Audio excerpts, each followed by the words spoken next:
Bismillahirrahmanirrahim. Assalamualaikum warahmatullahi wabarakatuh. Alhamdulillahi rabbil alamin. Wassalatu wassalamu ala asyrafil anbiya'i wal mursalin wa ala alihi wa ashabihi ajma'in. Raditu billahi rabba wa bil islami dina wa bi Muhammadin nabiyya wa rasulah. Rabbi shrah li sadri wa yassir li amri wahlul 'uqdatam min lisani yafqahu qawli. Allahumma ij'al jam'ana hadha jam'an marhuma wa tafarruqana min ba'dihi tafarruqan ma'suma. Kaum muslimin dan muslimat sidang jamaah subuh yang dirahmati Allah, kita sudah memasuki surah Al-Mutaffifin. Jadi kalau di dalam tafsir lain kita melihat namanya surah Wailul lil Mutaffifin 2. Yang ketiga itu ada nama lainnya namanya surah At-Tatfif. At-Tatfif. Apa itu makna tatfif? Apa itu makna Al-Mutaffifin? Apa makna Wailul lil Mutaffifin? Kita mengambil Al-Mutaffifinnya. Jadi maknanya kita ambil dari tafsir Ibnu Jarir. Apa kata Ibnu Jarir? Itu makna al-mutaffifin adalah at-taqlil. Taqlil itu sedikit. Arti sedikit ini apa? Seseorang itu berurusan dengan uang receh. Uang receh dia diambil laba sedikit, korupsi bacut, tapi azabnya banyak. Ya. Ini makna mutaffifin. Jadi artinya sedikit saja dia diazab oleh Allah, apalagi diambil banyak. Dia korupsi punya orang lain sedikit, diazab oleh Allah, apalagi banyak. Dia mengurangi timbangan, sedikit dia kurangi, diazab oleh Allah, apalagi banyak. Jadi surah ini itu diturunkan kepada Abi Juhainah. Dia seorang pedagang. Jadi artinya Abi Juhainah itu ketika dia membeli sesuatu sama orang lain, itu sangat dia perhitungkan, nyobek kurang, mubacu bek kurang. Inilah wailul lil mutaffifin. Tapi ketika dia jual sama orang lain, nya kayak kurang. Ya, jadi artinya kalau dia beli sama orang lain, nya bek kurang, mubacu bek kurang. Tapi ketika dia jual sama orang lain, ya di situ dia main curang. Padahal kecurangannya cuma sedikit saja. Ada yang mengatakan surah ini adalah surah Makkiyah. Ada yang mengatakan surah ini Madaniyah. Ada yang mengatakan surah ini diturunkan di antara Mekah dan Madinah. Ya. Jadi kita tidak perlu ribu-ribu, tidak perlu karu-karu. Yang jelas pendapat tentang surah ini diturunkan di Mekah itu punya dalil, diturunkan di Madinah punya dalil, diturunkan di antara Mekah dan Madinah juga punya dalil. Ini sama seperti surah Al-Kautsar. Surah Al-Kautsar itu kan 3 ayat. Inna a'tainakal kautsar fasalli li rabbika wanhar inna syani'aka huwal abtar. Walaupun 3 ayat, tapi punya 2 cerita yang berbeda. 2 cerita yang berbeda. Maka Ibnu Abbas mengatakan, ini surah ini diturunkan sekali di Mekah, sekali di Madinah. Orang kirin gimana cara betul ayatnya? Sekali di Mekah, sekali di Madinah. Rupanya kita harus habis lihat semuanya dulu. Ayat 1 dan kedua itu masalah berkurban, itu turunnya di Madinah. Kemudian ayat yang ketiga, inna syani'aka huwal abtar, itu turunnya di Mekah. Jadi walaupun 3 ayat, 2 kali turun dengan kisah dan cerita yang berbeda. Cerita yang inna syani'aka huwal abtar itu tidak ada hubungan dengan salat fasalli li rabbika wanhar, dengan kurban. Kenapa? Itu hubungannya dengan mencaci maki Rasulullah sallallahu alaihi wasallam. Jadi seorang pemuda namanya As bin Wa'il, dia ketika ketemu dengan Rasulullah di Masjidil Haram, apa kata dia? Anta abtar, kamu itu orang yang tidak bisa diuntung, kamu orang pembawa sial. Abtar itu pembawa sial. Maka turunlah ayat inna syani'aka huwal abtar. Wahai Muhammad, tidak perlu ciut hatimu. Ia mengatakan kamu itu abtar, dialah abtar itu. Maka yang pembawa sial itu adalah As bin Wa'il. Kaum muslimin sedang jemaah yang dirahmati Allah, ini surah ini agak panjang sedikit ini. Ini jumlah ayatnya sittun wa thalathun. Jadi sittun wa thalathun 36 ayat. Ya kita Kita baca ayat pertama. A'udzu billahi minasyaitonir rajim. Bismillahirrahmanirrahim. Wailul lil mutaffifin. Ini kalau di dalam tafsir Jalalain itu wailul lil mutaffifin adalah kalimat azab satu. Ini sesuai dengan yang dikatakan oleh Imam As-Sa'di dalam tafsir beliau. Setiap ada kalimat wailun itu maknanya azab. Wailun bukan nama neraka wail. Tidak ada neraka wail. Ya, salah dia. Tidak pernah neraka wail. Dia masuk dalam neraka wail. Tidak ada neraka wail. Wail itu kalau dalam tafsir Jalalain kalimatun azab. Sebuah kalimat azab. Ketika Allah akan mengazab seseorang itu mengatakan dengan kalimat wail. Inilah yang diucapkan oleh malaikat ketika seseorang itu dimasukkan ke dalam neraka. Wailak, waihak. Celaka kamu, celaka kamu. Ini kalimat celaka namanya. Kalau kita melihat di dalam tafsir Al-Wasit, beliau mengatakan wailun itu adalah kalimatu al-halak. Halak itu apa? Lafdun utlika bihi alal halak. Kehancuran. Kemudian yang ketiga, kalimat wail itu adalah wadin fi jahannam, sebagaimana yang termaktub di dalam tafsir Ibnu Abbas. Ibnu Abbas mengatakan kalau ada wail di dalam Al-Quran itu maknanya apa? Wadin fi jahannam, sebuah lembah yang berada di dalam neraka jahannam, namanya wail. Pada suatu hari Rasulullah SAW duduk mengumpulkan sahabatnya. Apa kata Rasulullah? Ittaqu jabbal hazan. Wahai sahabat-sahabatku, takutlah olehmu jabbal hazan. Sahabat bertanya, wa ma jabbul hazan ya Rasulullah? Hazan ini tempat kesedihan. Takutlah olehmu sebuah tempat, itu namanya tempat kesedihan. Ditanya oleh sahabat, wa ma jabbul hazan ya Rasulullah? Jabbal hazan itu apa ya Rasulullah? Rasulullah mengatakan, jabbul hazan adalah wadin fi jahannam, sebuah lembah yang berada di dalam neraka jahannam. Uiddat lil qurra'in marra'in, dipersiapkan bagi orang-orang qurra'in. Qurra itu masuk semuanya, penghafal Quran, pembaca Al-Quran, penelaah Al-Quran, pentadabbur Al-Quran. Marra'in, tapi dia riya. Membaca Al-Quran bukan karena aku, kata Allah. Menghafal Al-Quran bukan karena aku, kata Allah. Mentadabbur Al-Quran bukan karena aku, kata Allah Subhanahu wa taala. Mempelajari Al-Quran bukan karena aku, kata Rasulullah sallallahu alaihi wasallam. Mentadabbur Al-Quran bukan karena Allah dan juga bukan karena Rasulullah sallallahu alaihi wasallam. Orang-orang ini, kata Rasulullah, itu dipersiapkan apa? Bukan di nerakanya, tetapi di lembah neraka, kata Rasulullah sallallahu alaihi wasallam. Jadi artinya baca Al-Quran itu riya, karena Allah yang riya. Kemudian mentadabbur itu riya, bukan karena Allah Subhanahu wa taala. Ini pengertian daripada wailun. Jadi wailun itu bisa saja kalimatul adzab, bisa saja kalimat itu utlika alal halak, kehancuran. Bisa saja wailun itu untuk apa? Wadin fi jahannam. Jadi sebuah lembah yang berada di dalam neraka jahannam. Wailul lil mutaffifin. Mutaffifin itu apa sebenarnya? Celakalah, lembah nerakalah bagi orang-orang mutaffifin. Ini kalau kita lihat di dalam tafsir Sawi, alladzi ya'khudhu fi kailin aw waznin syai'an qalilan. Dia mengambil laba sedikit. Jadi makanya dia beda fikir dia umanya cok minyak laba bacut dah cok hanapu cok bacut ni. Tengok cok bacut lam. Inilah mutaffifin. Artinya orang yang mengambil laba sedikit saja diazab oleh Allah, apalagi banyak. Kalau kita melihat di dalam tafsir Ibnu Jarir, mutaffifin itu at-taqlil. Taqlil itu sedikit. Bagaimana mutaffifin? Ya, dijelaskan oleh Allah Subhanahu wa taala. Ini namanya bayan tafsili namanya. Ada nanti di dalam Al-Qur'an itu ada kalimat mubham. Kalimat mubham ini dijelaskan oleh Allah dengan ayat selanjutnya.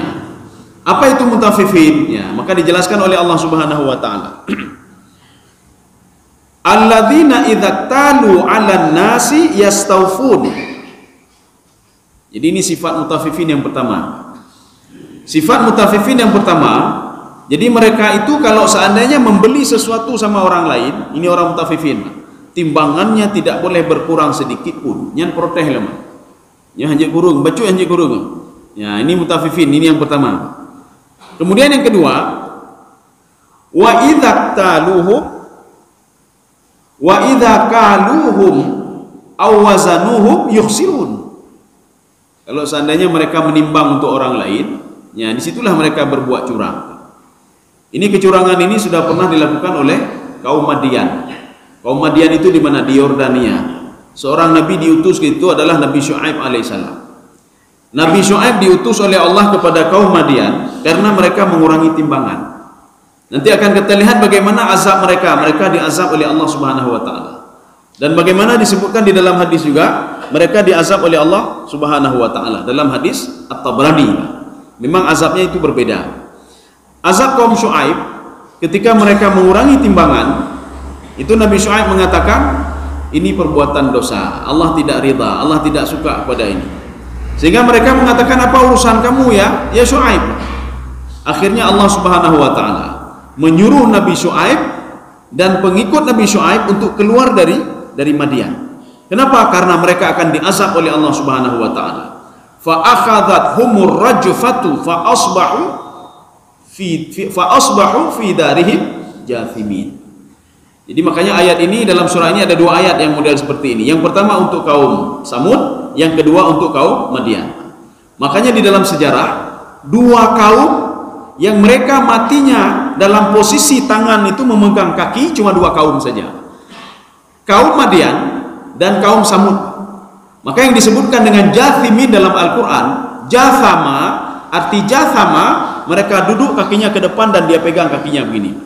Maka kalau kita melihat nanti di dalam kajian arkeologi, dilihat ketika ditemukan tulang-tulang yang posisinya itu rapat-rapat, berarti itu kaum Madian dan kaum Saleh. Kaum Samud tidak ada lain kaum. Kalau seandainya ada yang mengatakan ini kaum Madian, mereka pada posisi terlentang atau posisi panjang, itu tidak benar. Jadi makanya kaum Madian itu semua posisi mereka jathimin. Makanya dalam sejarah dunia itu, dua kaum yang matinya tangannya dalam keadaan memegang kakinya itu tidak ada lain kecuali dua kaum saja. Kaum Madian, satu lagi kaum Samud. Ini penggunaan kalimat jathimin. Ada lagi di dalam Al-Quran nanti, itu dalam surah Al-Jathiyah. Jathiyah itu apa? Haula jahannama jithiyah. Ya. Jadi jithiyah itu sudah berbeda lagi dengan jathimin, jathama, jithiyah. Jithiyah, mereka itu di depan neraka itu mereka duduk dengan lututnya sehingga kakinya ke belakang. Itu namanya jithiyah. Tetapi kalau jathimin, jathama, itu duduknya kakinya ke depan dan mereka memegang kakinya. Jadi makanya seorang ketika ingin masuk ke dalam neraka, itu semua dia duduk di atas lututnya. Semua duduk di atas lututnya. Kenapa duduk di atas lututnya? Fayukhadhu bin nawasi wal aqdam. Dengan sangat mudah sekali mereka akan ditarik masuk ke dalam neraka, ditarik masuk ke dalam neraka. Jadi tinggal angkat kakinya saja, sehingga kepalanya duluan masuk ke dalam neraka. Kaum muslimin sedang jamaah yang dirahmati Allah. Ini kita melihat ada sebuah hadis dari Imam At-Tabrani di dalam kitab beliau Al-Kabir. Ini hadis ini disebutkan juga di dalam tafsir Al-Qurtubi dan Imam As-Sayuti di dalam Ad-Durru Al-Mansur. Apa hadisnya? Ini hadis sahih. Khamsun bi khamsin. Jagalah kalian 5. Dari 5 gara-gara 5 maka akan terjadi 5 kata Allah. Yang pertama, mana qadal ahdu qaumun illa sallatallahu alaihim aduhum. Kalau ada satu kaum yang mengingkari janji dengan Allah Subhanahu wa taala. Mereka mengingkari janji. Ini kalau seandainya begini maka kita akan bersyukur, kita akan buat, tapi mereka mengingkari janji kaum itu. Apa yang dilakukan oleh Allah Subhanahu wa taala? Ini yang pertama, yang dilakukan oleh Allah, fasallatahum illa sallatallahu alaihim aduhum. Kecuali musuh-musuh mereka bisa mengalahkan mereka, kata dalam Rasulullah sallallahu alaihi wasallam. Jadi kalau ada satu kaum, satu kelompok, mereka itu tidak memegang janjinya dengan Allah, dengan sangat mudah musuh akan bisa mengalahkan mereka, kata Rasulullah SAW. Satu. Kemudian yang kedua, wa ma hakamu bi ghairi ma unzila bi ghairi ma anzalallahi illa fasha fihim al-faqru. Jadi kalau ada satu kelompok, satu kaum, satu negeri, mereka itu tidak menghukum bagaimana yang sudah diberitahukan oleh Allah Subhanahu wa taala. tidak menghukum bagaimana dengan hukum Allah Subhanahu wa taala, kecuali fasya fihim al-faqru. Fasya itu apa artinya? Menyebar kefakiran di mana-mana. Nanggero hebat tapi gatin. Fakir di sini, fakir di sini, fakir di sini, fakir mendumai. Ya. Jadi bukan disebutkan miskin oleh Allah, tapi fakir. Jadi arti fakir itu lebih dahsyat daripada miskin. Ini kalau orang jauh dari Allah Subhanahu wa taala. Maka kalau satu kelompok jauh dari Allah, kelompok itu akan difakirkan oleh Allah. Kalau satu negeri itu akan difakirkan oleh Allah Subhanahu wa taala. Ini yang kedua. Yang ketiga, wa ma zaharat fihim al-fahishah. Kalau ada satu kaum, satu kelompok, satu negeri yang berbuat dosa, yang dimaksudkan fahishah di sini termasuk di dalam Al-Qur'an. Kalau disebutkan fahishah itu zina ya Pak ya. Hanya disebutkan fahishah. Kalau ada satu kaum, satu kelompok, satu negeri, di dalam kaum itu, kelompok itu mereka berzina, mereka berbuat zina, apa yang dilakukan oleh Allah Subhanahu wa taala? Illa fasya fihim al-maut, kecuali kematian saja, gejuk azab oleh Allah, diazabnya, pematinya, diazab terus oleh Allah Subhanahu wa taala. Gejuk penyakit mematikan, Pak. Habis kenanya mati, meninggal. Gejuk penyakit lah, mati lah, meninggal lah, Pak. Ini kalau apa? Satu negeri itu sudah dipenuhi dengan zina. Nanti jangan kita katakan ulun hana lempubut ulun ya, Pak. Ini sama seperti Ashabus Sabat nanti. Ashabus Sabat itu kelompok Bani Israel. Jadi kelompok Bani Israel, mereka ketika hari Sabtu kan beribadah mereka. Padahal mereka sebenarnya ibadahnya hari Jumat juga. Karena sebagian Bani Israel itu bertanya kepada Nabi Musa alaihissalam, wahai Musa, ini ada dialog ini di dalam kitab Ihya Ulumuddin. Wahai Musa, coba tanya kepada Tuhanmu, hari yang paling mulia itu hari apa? Nabi Musa bertanya kepada Allah. Allah menjawab hari Jumat. Kemudian tanya lagi, hari ibadah kami hari apa? Dijawab lagi oleh Allah, hari Jumat. Dijawab oleh orang Nasrani, apa namanya, Bani Israel. Tidak, walaupun hari Jumat kami tetap hari Sabtu, orang Sabtu. Ketika ditanya, kenapa kalian hari Sabtu? Karena hari Sabtu itu adalah hari ketika Allah Subhanahu wa taala selesai menciptakan langit dan bumi. Ini ada di dalam Taurat ya. Jadi Allah memulainya di hari Ahad. Ahad itu wahid, satu. Ahad, wahid, Itsnin. Itsnin itu hari Senin, hari kedua. Thalathah, Selasa, Al-Arbi'ah, hari Rabu. Maka berakhir pada hari Jum'ah. Ketika itu kata mereka apa?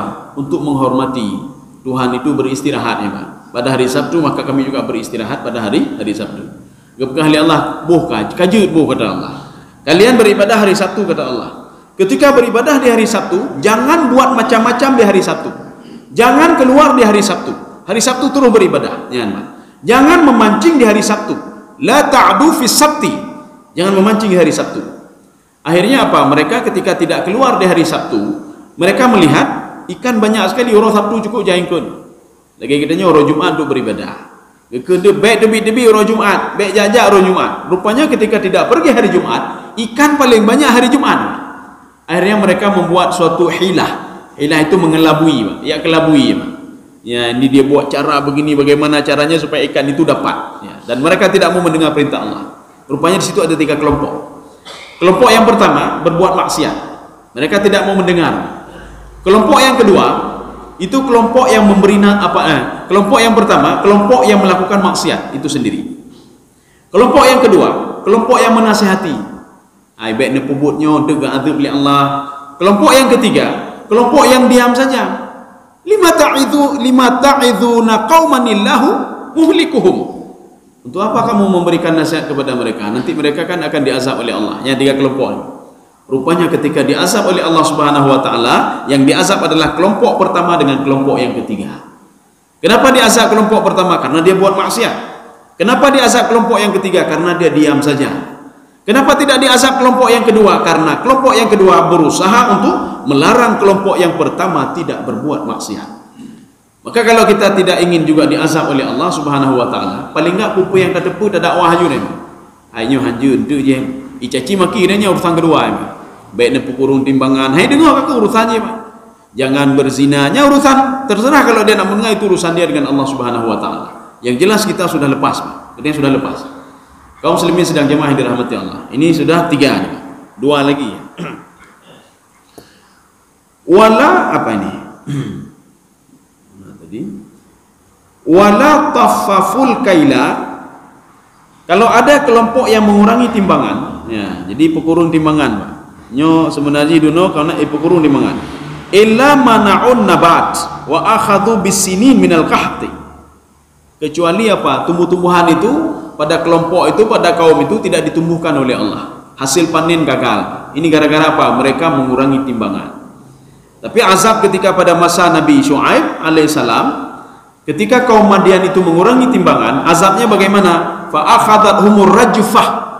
Rajfah itu tak marbutah, itu maknanya apa? Ya dulu alal marrah.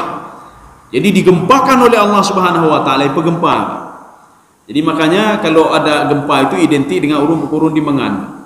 Menyo gempa-gempa tapi berarti urung pekurun timbangan ini. Ini kalau kita melihat ke dalam azabnya kaum Nabi Syuaib.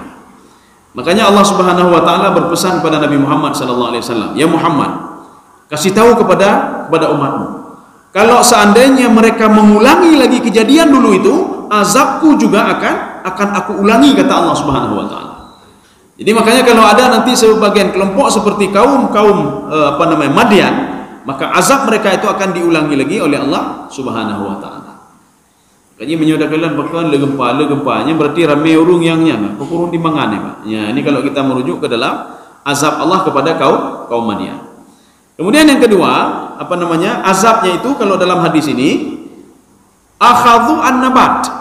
Maka tumbuh-tumbuhan itu tidak tumbuh, hanya subur tumbuh-tumbuhan. Kalau kita tanya kenapa? Karena kaum itu, kelompok itu, kampung itu mereka suka mengurangi timbangan. Bukan itu saja, wa akhadhu bis-sinina minal qahti. Jadi mereka itu dilanda kemarau. Jadi kemarau, gagal panen. Yang berarti tatanya yang lingkungannya berarti nana kelompok-kelompok tertentu mereka itu mengurangi timbangan. Ini yang keempat. Kemudian yang kelima, wala mana'u zakah illa habisa anhumul qatr. Kalau ada orang yang tidak bayar zakat, satu kaum, satu kelompok, satu negeri mereka tidak bayar zakat, apa yang dilakukan oleh Allah Subhanahu wa taala? Habasa anhumul qatr. Maka akan ditahan hujan oleh Allah Subhanahu wa taala. Hana kepetrel hujan ni. Maka menyuhana kepetrel hujan BMPP ni. Walaupun dah sembahyang katanya salat untuk diturunkan hujan. Kalau ini belum kita inikan lagi, artinya kelompok-kelompok yang membayar zakat tidak membayar zakat juga, tetap tidak diturunkan oleh Allah Subhanahu wa taala. Makanya Allah mengatakan di dalam Al-Qur'an, innallaha idza Allah itu kalau ingin mengazab satu kaum mudah sekali. Bagaimana caranya? Allah satu kelompok itu tidak mengeluarkan zakat, ada orang kaya tidak mengeluarkan zakat, maka Allah mengatakan sudah hak untuk saya untuk menurunkan azab kepada mereka. Yang mudah sekali. Maka seandainya ikut petern azab dalam satu kelompok, tam berumpuk je orang kaya. Nan bayi zakat lah. Ya, datang yang orang kaya aja dah yang. Nan bayi zakat, nan je, nan dapat sebagian harta dah. Yang menyuhana ke azab oleh Allah Subhanahu wa taala, bagaimana azabnya itu, Pak? Itulah azabnya itu bisa saja dihancurkan oleh Allah, bisa saja azab zahir, bisa saja azab batin. Jadi azab zahir itu dihancurkan oleh Allah Subhanahu wa taala, azab batin kehidupannya tidak tenang. Kenapa? Tidak membayar zakat. Kaum muslimin sedang jamaah yang dirahmati Allah. Kita lanjut. Ala yadhunnu ulaika annahum mab'utsun. Ini yadhunnu ini ala itu istifham masuk ke nafi. Ya, istifham masuk ke nafi. Kalau ada kalimat istifham, kemudian setelah istifham itu nafi, itu kan istifham hamzah. Alam tara kaifa fa'ala rabbuka bi ashabil fil. Itu hamzah masuk ke lam. Lam ini kalau masuk ke lam maknanya apa? Tahqiq namanya, Pak. Ya. Arti tahqiq apa? Kamu sudah tahu kejadian ashabul fil. Tapi kalau hamzah itu masuk ke la ini, Pak. Ini la, tadi lam. Kalau masuk ke la, itu maknanya istiftahiyah, sebagai kalimat pembuka. Kenapa mereka bisa mengurangi timbangan? Kenapa mereka berbuat curang? Karena mereka tidak yakin kepada hari kebangkitan. Maka Allah itu maknanya bukan tahqiq. Ya, jadi ala di sini maknanya hamzah istiftahiyah sebagai kalimat pembuka. Semuanya bersumber kepada mereka tidak yakin kepada hari kebangkitan. Kenapa orang berbohong? Kenapa orang itu ara'aital ladzi yukadzibu biddin fadzalikal ladzi yad'ul yatim. Kenapa mereka membiarkan anak yatim begitu saja? Karena mereka tidak yakin kepada hari kebangkitan. Kalau mereka yakin kepada hari kebangkitan, mereka tidak mau lagi berbuat maksiat. Kenapa? Nyom tende bila ke pertanggungjawaban oleh Allah bagi pancara ada jawab memangnya. Maka karena itu dia tidak buat maksiat. Ketika dia tahu kalau nanti meninggal dunia dan dibangkitkan dimintai pertanggungjawaban oleh Allah, apa yang sudah kamu makan? Baju harum memang. Kamu urangi dimangan kok. Memang mangat baju memang. Mangatnya bagi bahan. Tapi kurun dimangan bacut, dosa binanci bertambah hali bacut. Maka kata Imam Al-Ghazali dalam kitab beliau Ihya Ulumuddin, "Lau ishtara al-'abdu al-libas bi 'ashari darahim." Kalau seorang itu membeli pakaian 10 dirham, wa dirhamun wahidun, 1 dirham itu wajada fihi haram, diperoleh dengan yang haram, furufidha salatu, maka salatnya akan ditolak oleh Allah Subhanahu wa taala. Kenapa? Gara-gara satu dirham yang haram tadi. Ya dah belum baca untuk temayang. Yang baca temayang dari hasil pekurun di mangan meno. Baca hari meno sedang temayang jakrung lama, dah temayang. Peci dah belum. Kemudian peralatan salat kita beli. Walaupun ada yang haram di situ walaupun sedikit, salat-salat kita tidak diterima oleh Allah Subhanahu wa taala. Kemudian begitu juga dalam sebuah hadis Rasulullah SAW, seorang itu apabila dia berbuat maksiat, fihi nuktatun sauda, ada titik hitam di dalam hatinya. Besok buat dosa lagi, ada titik hitam lagi. Besok buat dosa lagi, titik hitam lagi. Hatta mala'a, sehingga penuh semua dengan titik hitam. Ketika sudah penuh dengan titik hitam, seorang itu sudah mulai malas beribadah. Jak temayang bohong, jak jamaah bohong, kubut kebaikan bohong, mandu bohong ya. Makanya harus diobati, hati itu harus diobati. Bagaimana cara mengobati hati? Kita bertobat kepada Allah, berzikir kepada Allah, tidak mengulangi lagi perbuatan itu. Sehingga hati yang sudah hitam tadi itu sedikit-sedikit bisa menjadi putih kembali. Kaum muslimin sedang jamaah yang dirahmati Allah. Jadi ini kalimat ala. Ala ini istiftah. Arti istiftahiyah, semua itu puncaknya di mana? Apa nama semua itu berasal sumbernya dari mana? Seorang berbuat maksiat, sumbernya di mana sebenarnya? Mereka tidak yakin pada hari kiamat. Seorang itu mengurangi timbangan. Suka apa namanya? Ketika orang lain menimbang, hai nyobek je bu, nyobek penanji, bek lebih bek kurung harupah. Ketika ditimbang untuk dia timbang untuk orang lain, ipekurung, ya dipekurung timbangan. Ini gara-gara apa? Gara-gara dia tidak yakin kepada hari kebangkitan. Kalau tidak yakin kepada hari kebangkitan, dia juga tidak yakin kepada hidup setelah mati. Anda yakin urungnya, Pak? Kalau tidak yakin kepada hidup setelah mati, berarti orang ini tidak yakin kepada zat yang menghidupkan dan mematikan. Berarti tidak yakin kepada Allah Subhanahu wa taala. Berarti keimanannya kurang. Maknanya apa? Urung yang pekurung timbangan, keimanannya kurang, bahkan hana iman sama sekali. Ya. Ala yadhunnu ulaika annahum mab'utsun. Jadi yadhunnu di sini walaupun kalimatnya dzan. Di dalam terjemahan ini dzan ini kan prasangka ini, Pak. Prasangka. Tetapi dzan di sini maknanya apa? Maknanya yakin, ya, maknanya yakin. Jadi mereka tidak yakin kepada apa? Hari kebangkitan. Ulaika annahum mab'utsun. Mereka akan dibangkitkan oleh Allah Subhanahu wa taala. Kapan dibangkitkan? Liyaumin azim. Jadi makanya setiap kalimat ini lam ini namanya lam ta'lil. Lam ta'lil. Makna lam ta'lil, manusia dibangkitkan di padang mahsyar itu punya alasan. Ya, punya alasan dibangkitkan. Itu makna lam ta'lil. Contoh begini. Murid-murid itu ketika guru masuk, dia bangun. Ya, liyaquma, ada lam situ. Itu lam ta'lil namanya. Kenapa lam ta'lil? Ada apa dengan lam ta'lil? Mereka berdiri di kelas itu ada alasan. Apa alasannya? Karena guru masuk. Ya, guru masuk kelas, maka mereka berdiri untuk li ta'zim. Ini begitu juga. Liyaumin azim. Karena ada juga lam nanti menunjukkan kepada niat.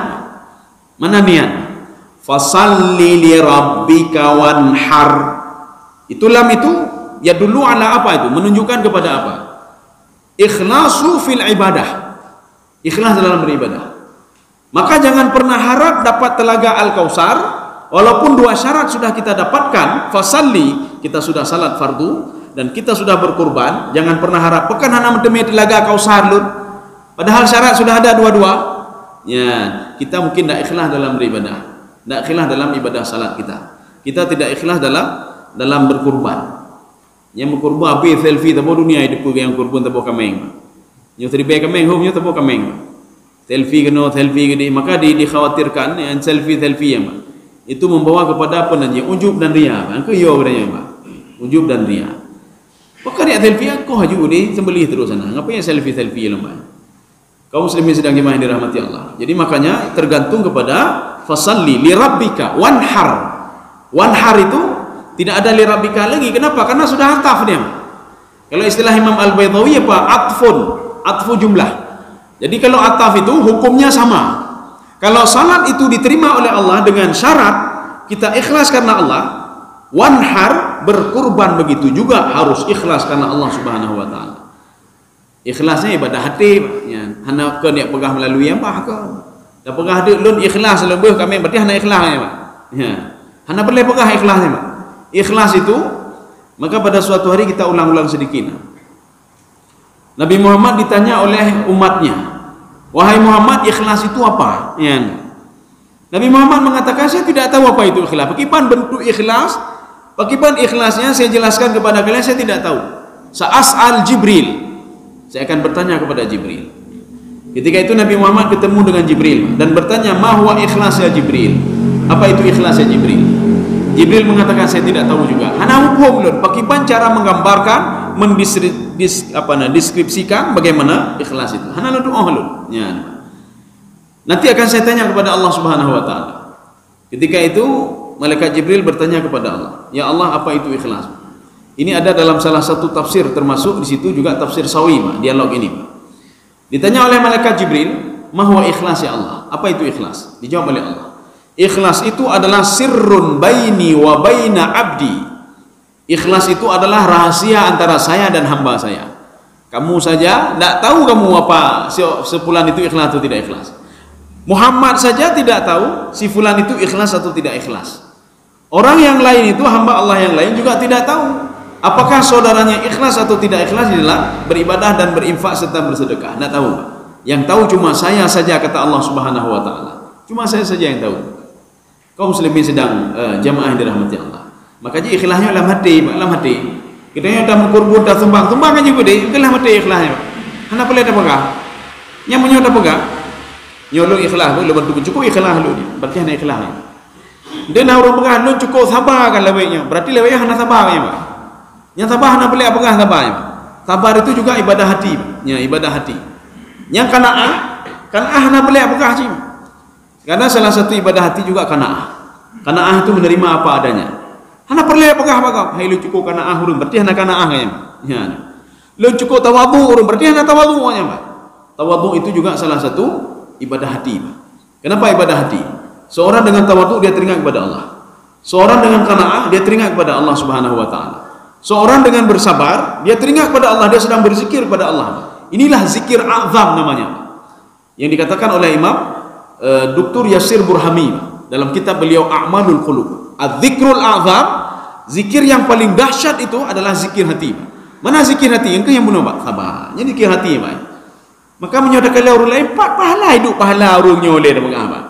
Gepebujih dan taputan, kita tidak tahu zikir yang ada dalam hati dia, Pak. Ya, itu zikir a'zam namanya, Pak. Waktu dah kalian enggaknya berzikir pi. Hana ngana apa? Astagfirullah, subhanallah, alhamdulillah. Hana berzikir lah kau. Kata Dr. Yasir Burhami, zikir itu dua.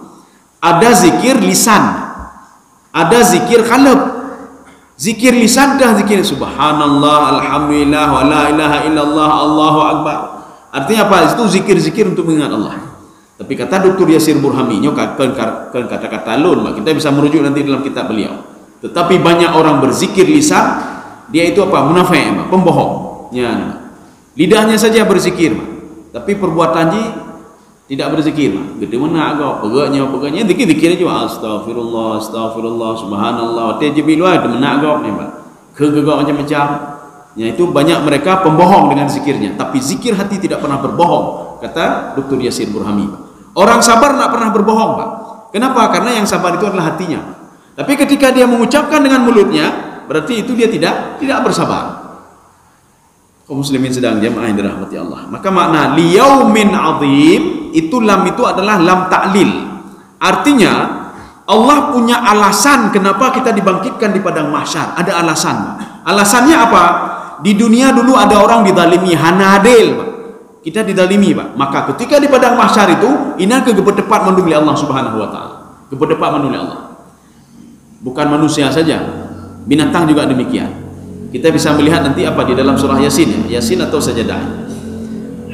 Maka kalau ada yang bertanya nanti apakah binatang akan dibangkitkan juga ketika tiupan sangkakala yang kedua? Dijawab oleh tafsir Sawi, tidak. Binatang itu tidak dibangkitkan lagi ketika tiupan sangkakala yang kedua. Bahkan mereka itu sebelum ditiup sangkakala yang pertama, itu mereka dibangkitkan semua oleh Allah Subhanahu wa taala. Maka katanya kita berdoa kepada Allah be'ruh takalan huru hara yang tiupan sangkakala yang pertama. Be'takalan huru hara. Maka ketika itu semua binatang menuntut balas satu sama lainnya. Akhirnya apakan keadilan. Ada binatang yang dizalimi oleh binatang lain.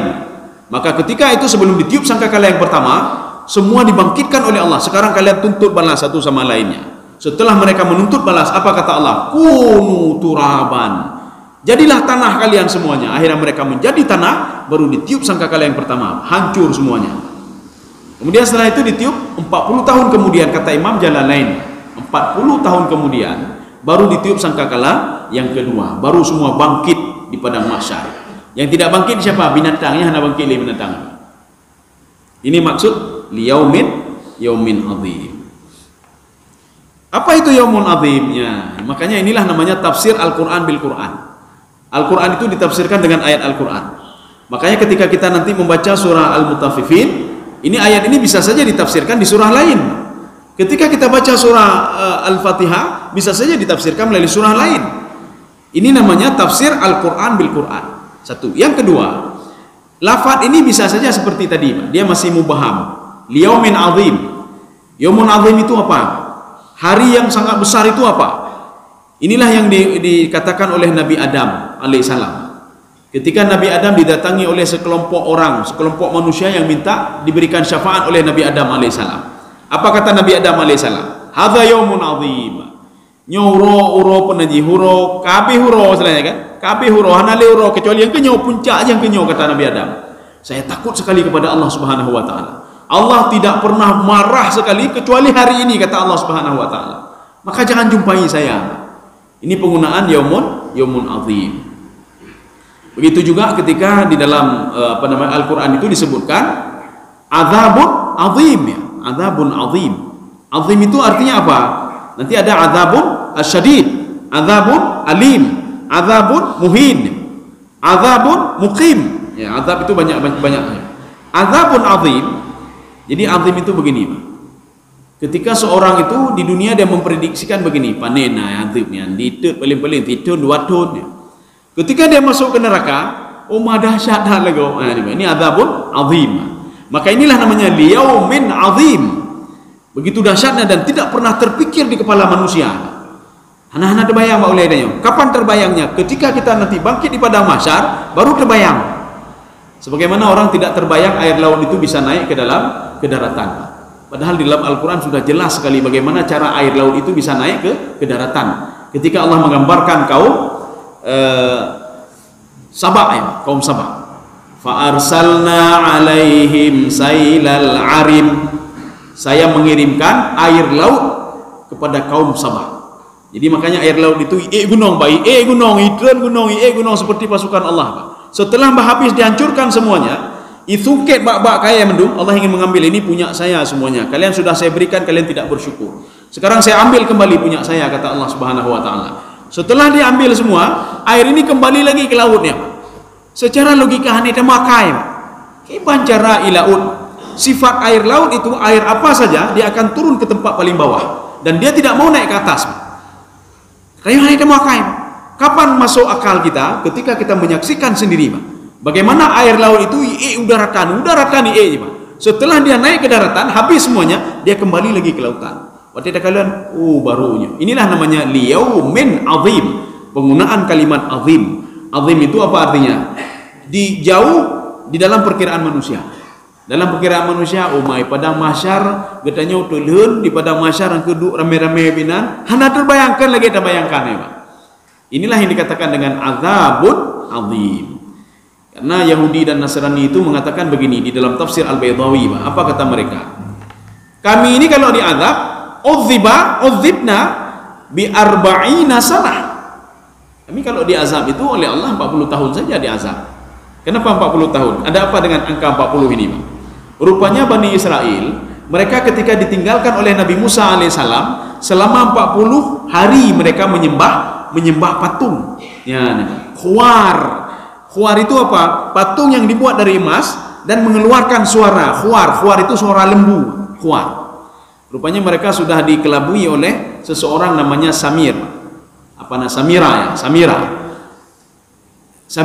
Kaum Samiria. Ya. Jadi Samiri ini dia dibesarkan oleh malaikat Jibril, tetapi dia menjadi pembangkang.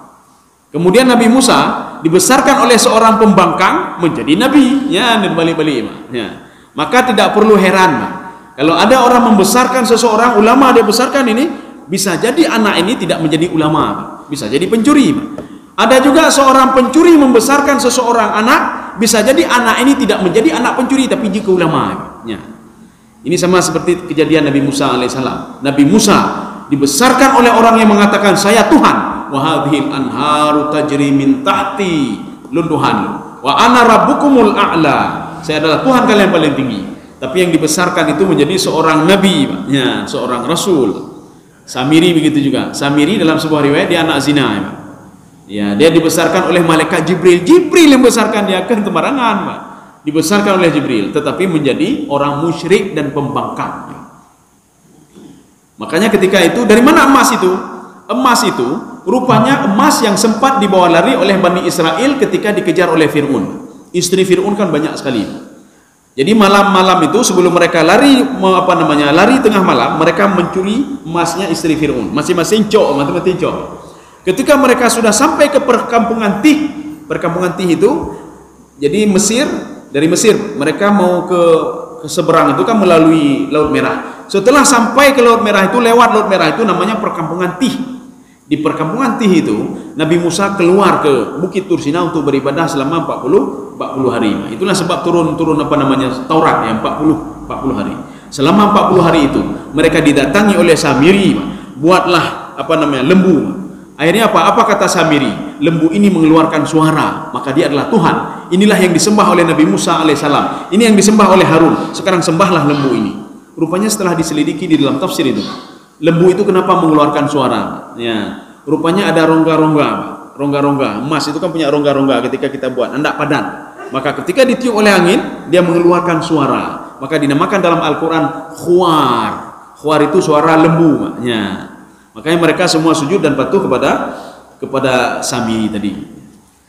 Kaum muslimin sidang jemaah yang dirahmati Allah, kita lanjutkan sedikit lagi yang bacut ini untuk menjelaskan apa itu liyaumin azimnya. Yauma yaqumun nasu li rabbil alamin. Ya, kita sampai ke situ dulu ya. Jadi hari ketika manusia berdiri mereka berdiri di depan Allah Subhanahu wa taala. Untuk apa berdiri di depan Allah? Untuk mempertanggungjawabkan apa yang sudah mereka lakukan. Maka di dalam tafsir Ibnu Abbas, apa kata Ibnu Abbas? Bukan Ibnu Abbas saja, ada beberapa penafsir lain termasuk Imam Syaukani, termasuk Imam Al-Baghawi. Seorang itu tatkala ditiup sangkakala yang kedua oleh Allah, semua bangkit dari kuburnya. Ketika mereka bangkit dari kuburnya, mereka melihat semuanya, yang durun wa yatalaqaun. Mereka melihat anaknya, anak kandungnya dia lihat di padang mahsyar. Ini kata Ibnu Abbas, dia lihat anak kandungnya, dia lihat kerabatnya, dia lihat istrinya. Maka kalau ingin ketemu dengan istri kita, akan ketemu di padang mahsyar. Kalau ingin lihat anak kandung kita, akan ketemu di padang mahsyar. Tapi kata Ibnu Abbas, setelah pertemuan itu, wala yatalaqauna wa yafirrun. Mereka semua lari dan tidak akan pernah ketemu lagi. Seorang ayah tidak akan pernah ketemu lagi dengan anaknya. Seorang suami tidak akan pernah ketemu lagi dengan istrinya.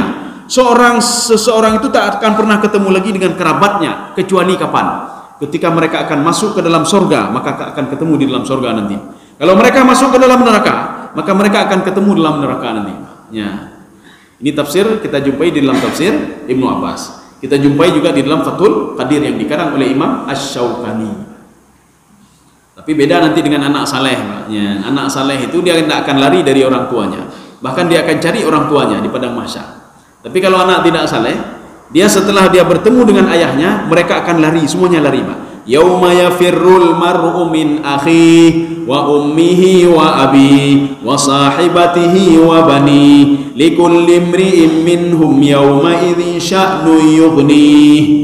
Seorang ayah akan lari dari anaknya. Kenapa? Dia takut dituntut oleh anaknya. Nyani pengah de, ya Allah lun hana semayang nyan yahlun gara-gara ayah lun. Pertama mereka tidak ngomong apa-apa, Pak. Ya, kalau istilah Ibnu Abbas begini, yatalaqawna wa yanzuruna ba'duhum ba'dan wa la yantiqun.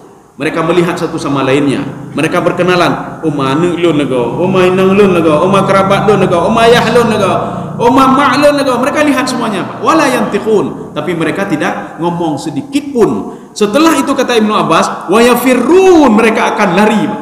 Nyo hanada plung dituntut lianu lun, nyo hanada plung dituntut linang, ibengah linang pun nyo lintulun hantai purna agama gelun, ya Allah. Lu haji lu tumayang gara-gara lintulun. Daripada dituntut oleh ininya, maka dia lari, dia lari. Ya, kaum muslimin sedang jamaah yang dirahmati Allah.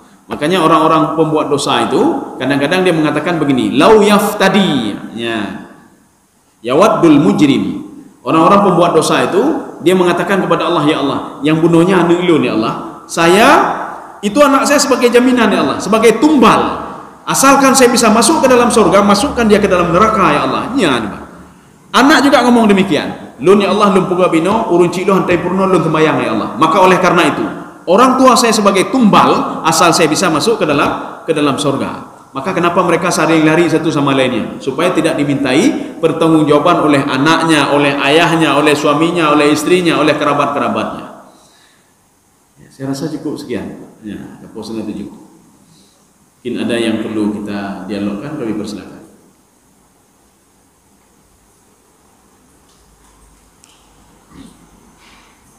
Ya, sudah cukup. Mudah-mudahan ada manfaatnya bagi tuan dan jemaah sekalian. Subhanakallah wa bihamdika asyhadu an la ilaha illa anta astaghfiruka wa atubu ilaik. Assalamualaikum warahmatullahi wabarakatuh.